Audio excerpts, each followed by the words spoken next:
Today we're getting into something really serious, a psychological threat that's incredibly sophisticated. Look, this isn't your average clumsy phishing email. No, this is a clinical, targeted operation. And what's wild is that it's designed to find the very best part of you, your empathy, and turn it into a weapon. All right, this really gets to the heart of it, doesn't it? This core paradox. In this world of high-stakes psychological games, your kindness isn't just a virtue. Scammers see it as the easiest backdoor right into your bank account. See, these predators, they're not trying to kick down your door. They want you to invite them in. And they figured out that the key isn't force, it's compassion. They're professionally weaponizing the very thing that makes you human. And honestly, they're doing it with terrifying precision. So the big question is, how? How does this even happen? How does your own empathy get hijacked to the point where it just bypasses all logic? It's like it completely shuts down your critical thinking. Well, in this explainer, we are going deep inside a system they call the compassion funnel. And you need to understand, this is an engineered process. It's designed to turn a total stranger into what your brain sees as a biological priority. Someone you feel this urgent, this primal, this deeply personal need to save. Okay, so to really get a handle on this and figure out how to defend against it, we're going to break it down into 6 parts. First up, why your empathy is a target. Then we'll look at the whole industry built on manufacturing crises. We'll tear down the compassion funnel system piece by piece. We'll get into the brain science of why it works, then build a solid defense protocol. And finally, we'll talk about how to be kind without being a victim. Let's get into it. All right, section 1. And we have to start with a really unsettling idea. For a pro scammer, your compassion, it's not a human trait they respect. Not at all. To them, it's just a programmable system that they can exploit. They don't see a kind person. They see a target with a predictable emotional response. They've studied you. They know what buttons to push. And the result they're after, it's always your money. And this slide, wow, it just lays out the core deception perfectly. Think about a real connection. It's built slowly, right? On trust, shared history, give and take. But a scam connection? It's engineered to feel intensely human from the get-go. It's a total illusion, like a deep fake relationship. And here's the really tragic paradox. The more authentic, the more raw and vulnerable that connection with a new stranger feels online, the higher the chance it's a professional trap. You think you're talking to a person, but you're not. You're interacting with a ghost in the machine, a script, a performance with one single goal, extracting your empathy.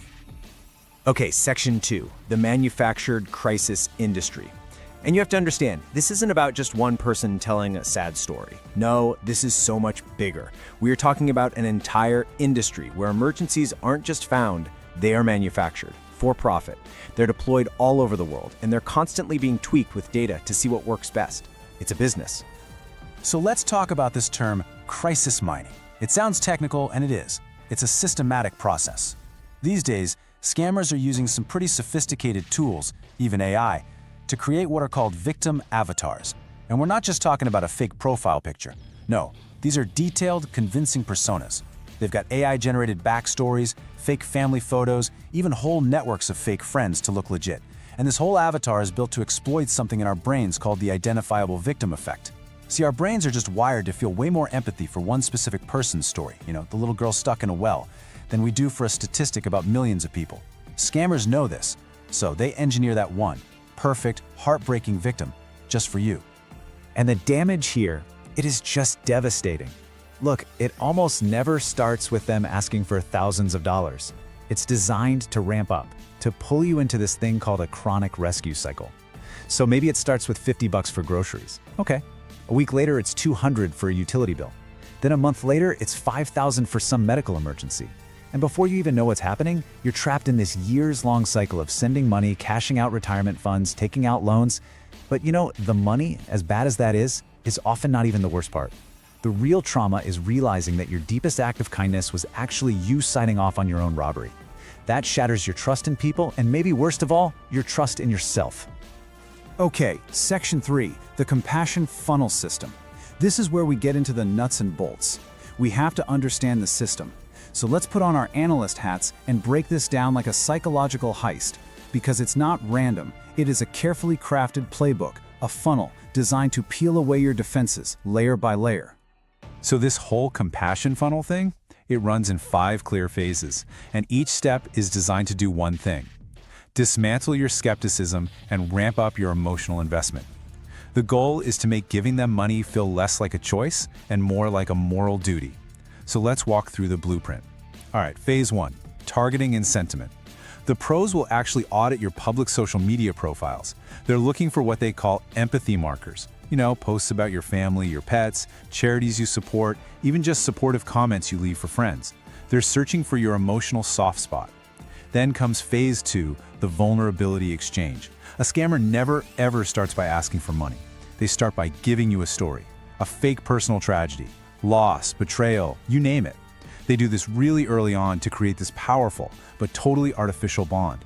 It creates this sense of a reciprocity of pain, like because they were vulnerable with you, you're now connected to their suffering. So once that fake bond is there, boom, phase 3, sudden crisis induction. The trap is sprung. A sudden catastrophic emergency just appears out of thin air. A kid's in an accident, they got arrested overseas, they need emergency surgery. It's always dramatic, complex, and super time sensitive. This is designed to create a velocity of panic, a state of high stress where you just can't think straight. And that leads right into phase 4, altruistic extraction.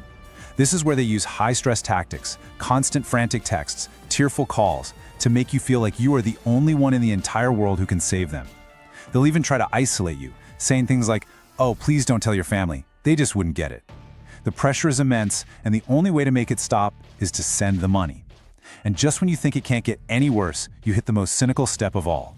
Phase 5, the vulture phase. So after they've gotten a bunch of money, and maybe you're starting to have doubts, the scammer stages a final tragedy. Maybe they die from their supposed illness. And the communication just stops. You're left grieving for someone who never even existed. But then, weeks later, a new character shows up, a supposed lawyer or an official, and they tell you that your dear friend left you a massive inheritance. There's just one little catch. You have to pay the taxes or the legal fees to get it. It is just a final, brutal move to exploit your grief and get every last cent you have. So you gotta be asking yourself, why does this work so well? I mean, even on smart, skeptical people. Well, this next section is all about the why. It's not just about their playbook, it's about the science. We're gonna dive into how these scams are basically a targeted attack on your brain's most ancient wiring. Okay, so our brains are just hardwired to feel good when we help someone. It's a survival thing. It helps us cooperate. When you do something nice for someone, your brain releases these feel-good chemicals, like dopamine and oxytocin. It makes you feel connected. Well, scammers have learned how to hijack that reward system. They create a crisis that only you can solve with money. It basically turns your own biology against you. It becomes this neurochemical leash where sending them money actually gives you a real physical feeling of relief. Sometimes people call this vagus nerve hijacking. They're manipulating your nervous system to make saying yes feel good and saying no feel awful. And this whole brain chemistry thing leads to a state called affective entrapment. You literally get trapped by your own feelings. Because the scammer's story of suffering is so intense, it creates this halo effect that makes it feel morally wrong to even question them. I mean, how can you ask for a hospital bill when a kid is supposedly dying, right? Asking for proof feels cruel, and scammers are counting on that guilt. They use that oxytocin loop, that bonding chemical, to make it physically and emotionally painful to ignore the pleas of this person they created just for you. So what you have is this massive internal battle going on in your head. Your emotional brain, let's call it System 1, is just screaming, "I have to save them, now." It's all impulse, that hero instinct. But at the same time, your logical brain, System 2, is probably whispering, "Wait a minute, why do they need Bitcoin? Why can't their family help? The facts just aren't adding up." But the scammer is constantly hitting you with emotional contact, grief mining as it's called, always reminding you of the tragedy. And they do this to make sure that the emotional brain completely drowns out the logical one. They are literally hacking your humanity. All right, Section 5, the Rational Philanthropy Protocol. We have ripped this scam apart. Now let's talk about fighting back. The goal here is empowerment. How do you protect yourself without just becoming a complete cynic? We're going to build a toolkit, the Rational Philanthropy Protocol. So the core principle for defense is simple: verify before vulnerability. Look, your hero instinct is a good thing. It's what makes you want to help. But online, that instinct needs protection. It needs a hero shield, which is just a non-negotiable layer of fact-checking. You absolutely have to put logic first before you let yourself get emotionally invested in a stranger's crisis. And here it is. This is the single biggest red flag. I want this phrase burned into your brain.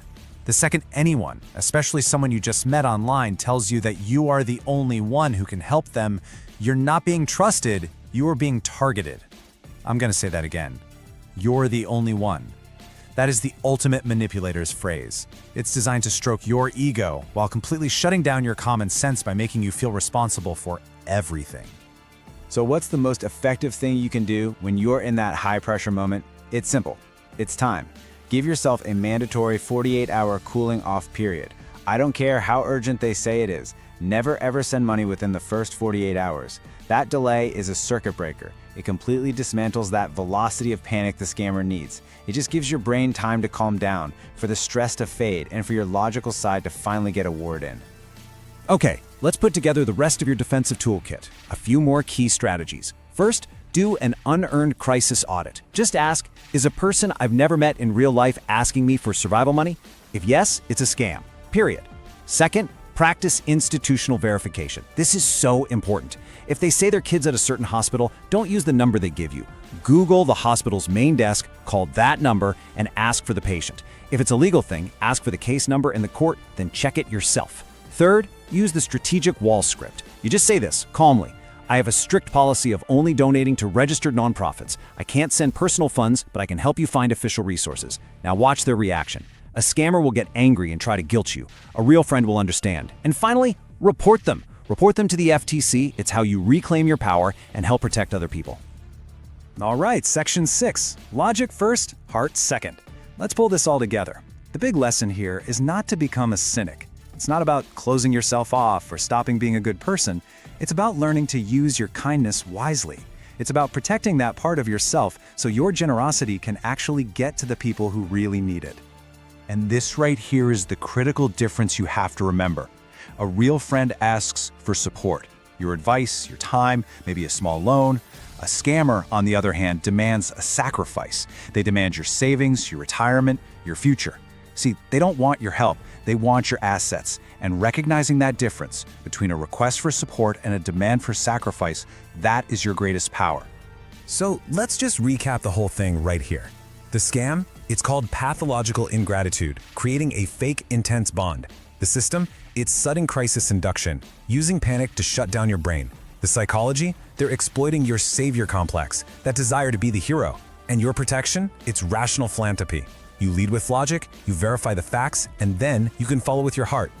And we're going to leave you with this, a final protective mantra. Something to hold on to when you're in that emotional storm, when every part of you is screaming to just send the money to make it all stop. Remember this, independent proof is the only truth. Don't let your desire to be a hero be the reason you lose everything. Because if they need you to be the only one who can save them, they are not the one being saved, they are the one who is robbing you.